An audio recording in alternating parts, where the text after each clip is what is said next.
Alors aujourd'hui, parlons de Bordeaux. Bordeaux qui fait la réputation des vins français dans le monde, qui est la plus grande région d'appellation d'origine contrôlée en France, avec 123 000 hectares, qui se décline en vin blanc, en vin rouge et également en vin moelleux.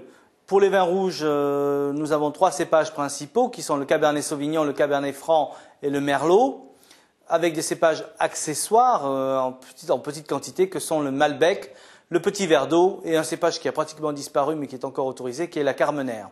Particularité, les rouges de la rive gauche de Bordeaux, c'est-à-dire le Médoc, le Haut-Médoc, les Graves, le Cabernet Sauvignon sera souvent dominant, donc des vins plus corsés, plus de caractère.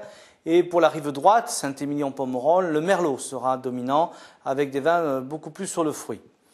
Pour les blancs, on a 3 cépages, 2 cépages principaux, Sémillon, qui est le cépage des grands vins doux, Sauvignon, qui est le cépage des vins secs, et Muscadelle, qui est un cépage accessoire qui apporte un petit peu de fraîcheur, notamment dans certains vins doux. Bordeaux, c'est également plus de 50 appellations d'origine contrôlée, allant d'appellation régionale, vous trouverez le mot Bordeaux chaque fois dedans, Bordeaux, Bordeaux clairé, Bordeaux rosé, Bordeaux supérieur, appellations sous-régionales comme Médoc, Haut-Médoc, Graves, Entre-deux-Mers, et des appellations villages où on trouvera les plus grandes propriétés. Bordeaux, c'est plus de 4700 châteaux, 700 propriétés donc, avec dans le Médoc certains châteaux connus comme Saucian-d'Aumalais, etc. Les crus classés, que vous connaissez tous, qui se trouveront plutôt dans le Haut-Médoc, sur 6 villages, Saint-Estèphe, Pauillac, Saint-Julien, Mouly, Listrac et Margaux. Les Graves, il y a une appellation village qui est Pessac-Léognan, qui se décline en rouge comme en blanc. Blanc, vin blanc sec, Sauvignon principalement. Et pour les rouges, Cabernet Sauvignon en dominance. L'Entre-deux-Mers, c'est le fief plutôt des vins blancs secs, fruités, légers, acidulés, des vins de fruits de mer et de poissons grillés.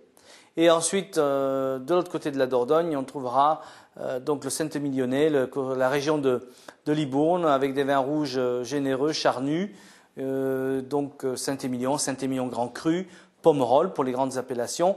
Et autour de ces deux axes, nous avons des appellations satellites, comme la Lande de Pomerol, Lussac-Saint-Émilion, Puisseguin-Saint-Émilion, Saint-Georges-Saint-Émilion, Montagne-Saint-Émilion, Côte de Castillon, Côte de Franc, Fronsac, Canon-Fronsac, donc des grands vins rouges surtout.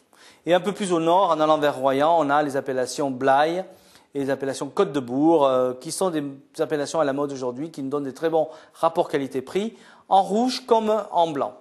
Donc Bordeaux, c'est aussi des classements, classement de 1855, ce classement qui a été initié par Napoléon III pour l'exposition de Paris, universelle de Paris de 1855, pour mettre en avant la hiérarchie des grands châteaux, et à l'époque on avait qualifié ces châteaux par leur prix sur le marché et par leur réputation. Donc les plus chers et les plus grandes réputations sont classés premier cru classé.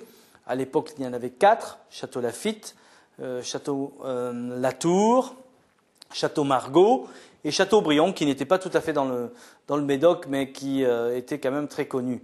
Mouton Rothschild est arrivé qu'en 1973, beaucoup plus tard. Ensuite, des deuxièmes crus, troisième cru, quatrième cru, cinquième cru classé.